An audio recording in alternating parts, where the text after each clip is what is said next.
Thank you for coming, and I'm just going to start, since it seems like most of you have read this book, I'll just read some poems from here, and then what I'll do is I'll read some of the new poems that I've been working on, which are, I think, somewhat different, and they still sound kind of like me, I think.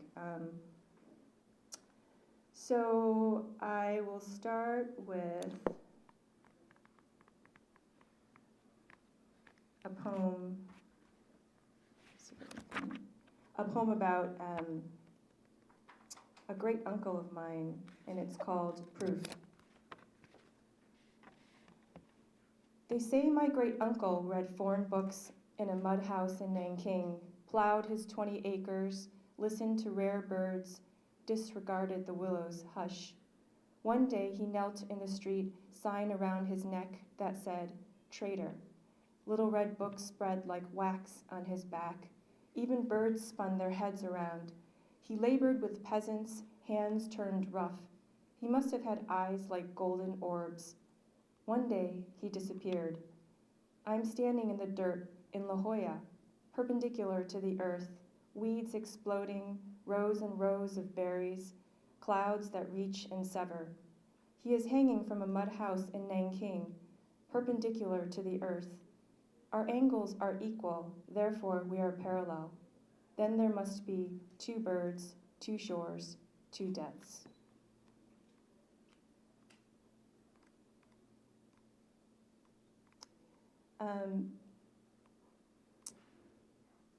I talked about earlier today how there's a bunch of, I mentioned that I feel like I have ADD, that I'm interested in everything, and there's a bunch of threads that kind of run through this book, and there's several ars poeticas, which are just writing about the art of poetry, and this is the one that's in the middle section, and it talks to you about how hard I find writing to be, and maybe other people don't think it's hard, but it's always been very difficult for me, and the rewards are great, but the process has always been very, very difficult. This is called Ars Poetica as Bird Feeder and Hummingbird. All winter, I watched the empty feeder and the god-light pummel its stained glass in a sieve.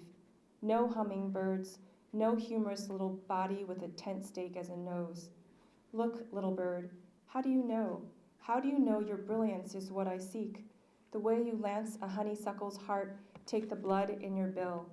I wish I knew how to punch a center, inch in and in, lance something to death that flowers in flowers light. You in your array of vibrating attire. I am not a weed. I need your praise to survive. The field will consume me.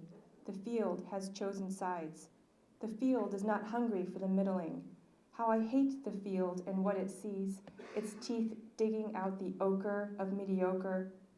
What's left but medi, a non, a nothing, no one. Oh, tiny bird, medicate me, convulse me, punch holes in me so some of my light leaks out.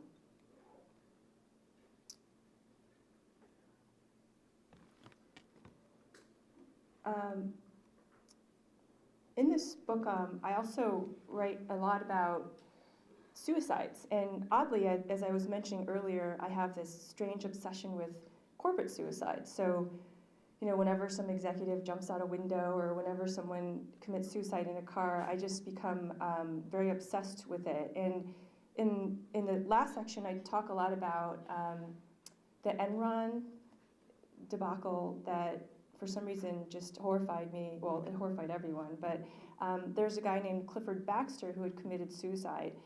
And I just went digging and found his suicide note, and just started playing with the anagrams. You can play with anagrams and switch all the words around, and so this poem is called Anagrams of Clifford Baxter's Suicide Note.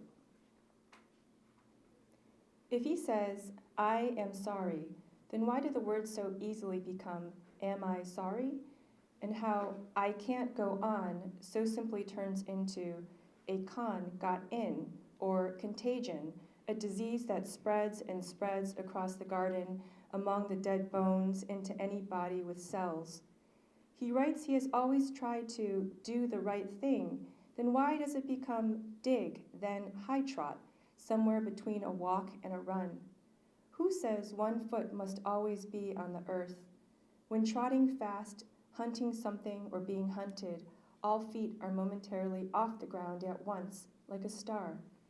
He must have tried to make things right, but just got tired. In the end, Carol, which is his wife, might turn into coral, the pink kind under the sea, the kind that holds its shape in any tide. In the end, Cliff just turns into cliff, a high, steep, or overhanging face of any rock.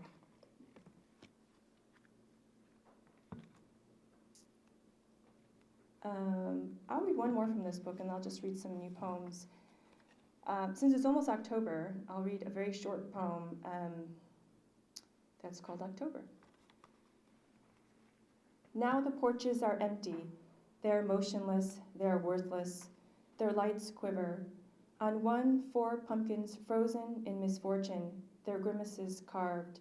Only one untroubled horned grin of a baby. Last night, each masked boy looked inside his bag after the candy fell, as if looking would change the outcome. Now, without listeners, between wind, the pumpkins say, I want to die. They're like humans. They rot from the inside out.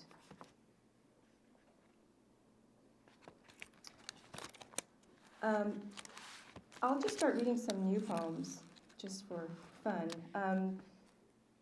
These are just really different. There's no punctuation, and they're really long lines, so I'll just try and read them that way, if possible.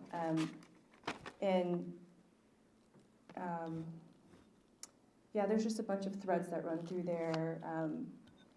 My dad had a stroke. I had a really difficult time with a boss of mine. It just all kind of runs all through all of these poems.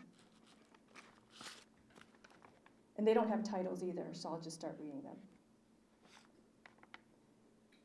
I once was a child, am someone's child, not my mother's, not my father's. The boss gave us special treatment for something special, a lollipop or a sticker, glitter from the toy box. The better we did, the better the plastic prize made in China. 1 year, everyone got a spinning top. 1 year, everyone got a tap on their shoulders. 1 year, everyone was fired. Everyone fired but me. 1 year, we all lost our words. 1 year, my father lost his words to a stroke of bad luck, stuck his words, used to be so many. His words fired him, let him go without notice. Can they do that? Can she do that? Yes, she can. In this land, she can. Once we sang songs around a piano. This land is your land. This land is my land. Someone always owns the land in this land. Someone who owns the land owns the buildings on the land, owns the people in the buildings, unless an earthquake sucks the land in like a long noodle.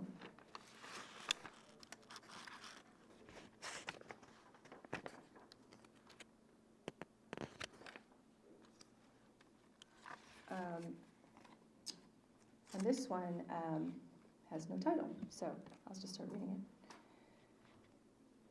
My father says the wrong things. I say the wrong things. My father thinks he is 42, not 69. My father was born in 1942. My father thinks his address is 1942.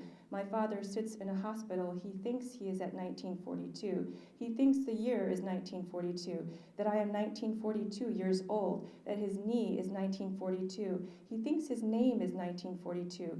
He says he is in the hospital because of weight, or maybe he meant weight or lean. Maybe he means he leaned on the toilet he was fixing and fell down. He doesn't know where his nose is, but he knows 1942. When I was 19, I wanted to be a doctor. In a few years, I will be 42, and I will be afraid of doctors. I can no longer think of the right words to say. My words come out of my mouth, twisted, turned in spirals like a dancer wrapping her leg around a pole. On some days, the boss takes our 1942 and turns it into 2491.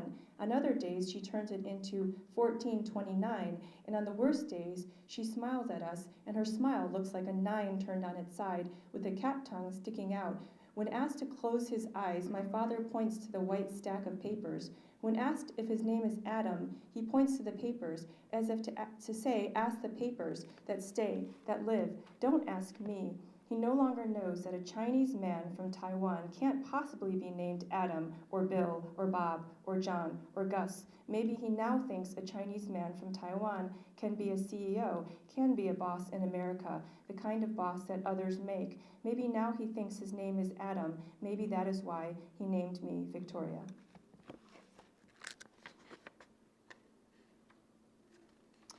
Another thing in this manuscript is that, well, traditionally I don't really like to write about myself, and I think I talked about this earlier, that I think a lot of writers have the opposite problem, but I actually have trouble writing about myself and my background and my history or anything that happens to me. So one way that I kind of approach it a lot is writing persona poems, or like this one, I have a whole thread of poems in here that are just looking at Edward Hopper's paintings, and a lot of them actually occur in offices, oddly. So I just kind of riff off of those, and this one is called Edward Hopper's Office at Night.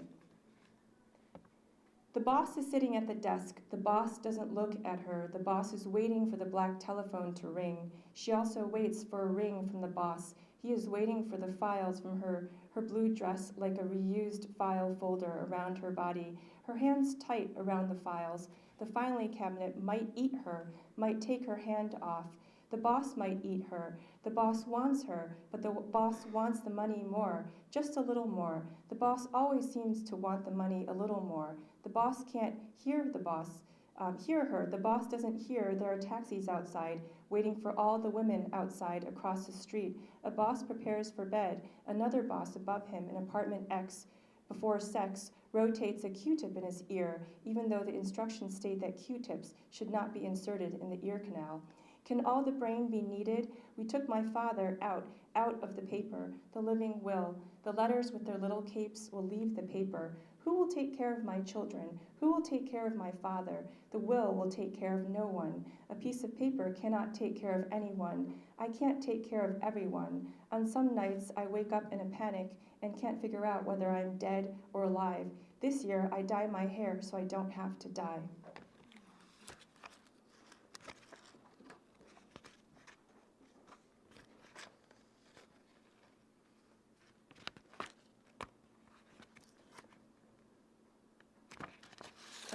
Actually, I'm going to go back to my first book, because I just remembered I have a bunch of Edward Hopper poems in here, too. And they're probably really different. I'll just read a few of these. Edward Hopper Study, Office at Night. She wishes the man at the desk were a flambéed banana that she might nibble. One hand lodged in the filing cabinet, the other waits to enter, settling against the open drawer. She glances down at the carpet, the color of an unripe mango. As for the man, he likes how the light mimics the mood of a hospital corridor. He's afraid to look at her, to consider the field between her breasts. He thinks of green ledgers with red lines, commas, numbers lit by the banker lamp's gaseous glow. But he returns to the number 8. Its curves make him think of her bareness, how her body might stiffen in fever, just for a moment, before she falls on him, the way a wash rag spreads on a basin. And I'll read one more from this book. It's called Edward Hopper Study, Room in New York. I feel so far away from everybody. I feel like I'm reading to myself, or I'm reading to you too, yeah. Edward Hopper Study Room in New York. The woman's finger hangs above the F key. She always wears the same red dress. The man's hands cup the newspaper edge, his face ashen, half edible.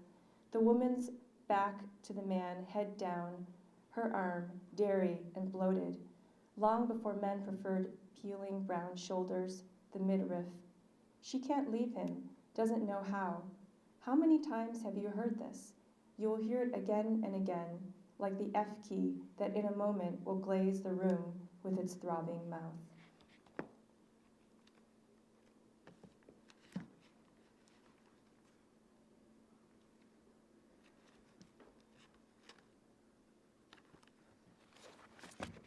How much time do I have? Whenever. Okay, I'm done. No, just kidding. Leave time for questions. Okay, yeah. I'll just read a few more from here, and I wish there was a like a thermometer up here that said boredom meter, high, low, low, high. I'll just read some more from my new manuscript. We can't say anything, need the rectangle, need numbers, need rectangular check, need direct deposit, can't be direct, can't be the square check, can't be the circular check, need the rectangular check, blue paper that represents green paper, that represents the field of poplars, bi-monthly to buy things, DVDs, DVRs, RVs, numbers, calculators in our dreams, IRAs pressed down on our 401k roofs, the click, click, click of numbers in our dreams, not a bird pecking for bird seeds, but pecking for 401k matching, 4 bird seeds for 1 bird seed. Even the birds can't remember when the sky wasn't stippled with green. Even my father, who can't remember much, remembers their passwords, but he can't remember his passwords, can't get past his words, can't figure out what the pass is for, can't access his accounts, can't remember ass kissing for his accounts. His large accounts can't account for him, for themselves. He can't account for himself, can no longer count.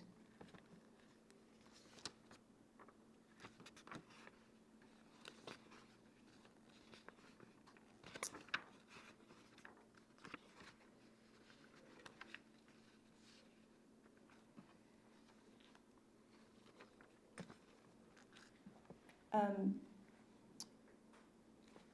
9/11 has just passed, and we were just talking at dinner what happened. I mean, in the last week, there's just been chaos everywhere. So I'll read a few poems that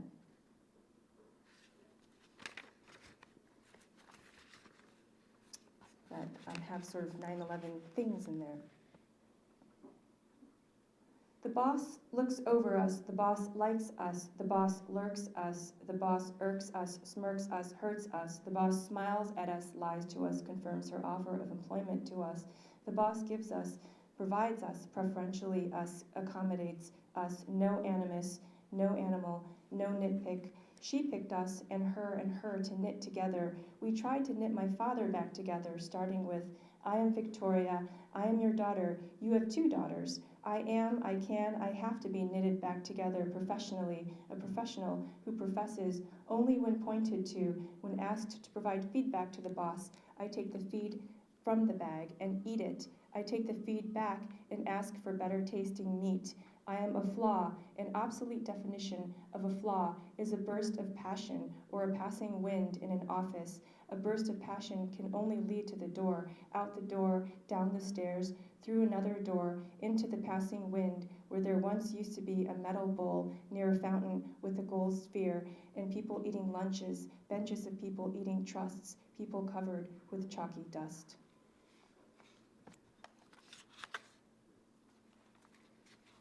Are you getting tired of these boss poems? I am. So maybe I'll read 2 more of these boss poems, and I'll read just a few more other things, and then we'll be done. Okay, they're hard to read. Today my daughter wants to be a waitress. When she grows up, she doesn't know that a waitress is not a boss, that a waitress takes orders from everyone, that a waitress must run to a bell, to the phone, to the customer, to the supervisor who is super bossy and wears a visor with grease on it. Yesterday my daughter wanted to be a pet doctor. The Barbie book has fuzzy pets, furry pets, cute pets with small noses. The Barbie doesn't show her missing finger from the cute pet that bit it off. The Barbie is not the boss. The dog is the boss. Ken is the boss of the dog, who likes the dog in a pink outfit, who likes Barbie in little skirts with little hips.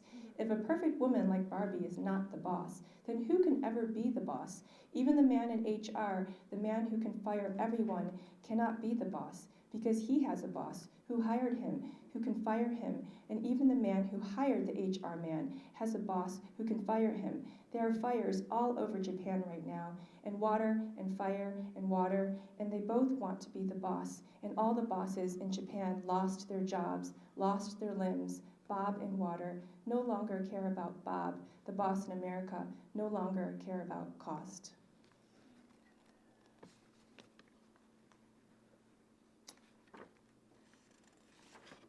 I'll read one more from here.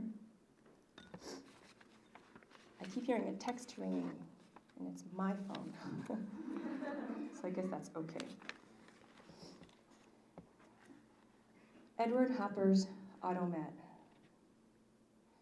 The woman in the automat doesn't know about the earthquake. The woman in the automat doesn't worry about the earthquake in Japan. Again the earthquake, another earthquake in Japan. Again she will be dead by the time the earthquake comes. Again she is gone by the time the earthquake comes.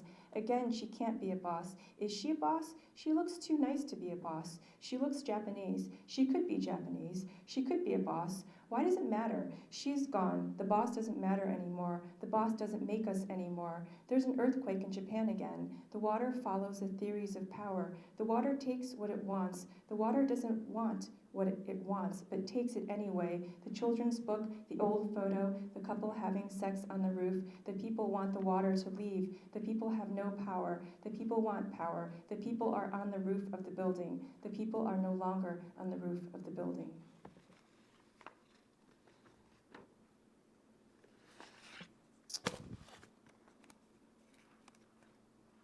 Oh boy, I don't know what to read anymore. Maybe I'll just read one more.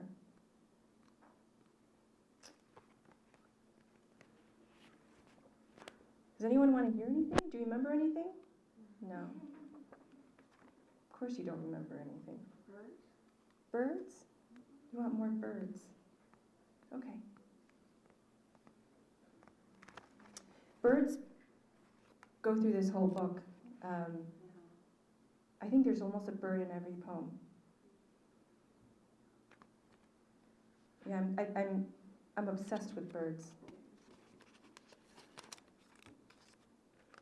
Yeah, even now if I see like a hummingbird or any kind of bird, it just stops me immediately. I love birds. And there's a great book, Bridget Peachin Calley wrote this great book called Song. And I think there's a bird in every single poem. And it's one of my favorite books of all time. Ars Poetica is corporation and canary. Now I see the thin body of glass, the corpus for what it is, a breathing corpse, as the moon confesses light from the sun, but can never truly have it. I am a corporation, a for-profit stock one, a stout fist on a table. I want to generate something, but I don't want to spend anything. I've read, understood, and disagree with everything, but I am authorized to execute on nothing. I've received a copy of this agreement in the rain. The rain is always looking for a way into my mouth. My body holds push pins. This one is yellow, this one red. They tack memorandums to my skin that cover my sores, that cover the canaries that lie beneath, little birds that fly into the window, fly farther and fluster, that fly back into the window. The window clarifies. The building bunts the birds. The building envelops the birds. The window loves me. I love the building. I loathe the building. The building is a headquarters that holds me, that I return to, that I report to, and I can't see myself on the glass until it's too late. Thank you.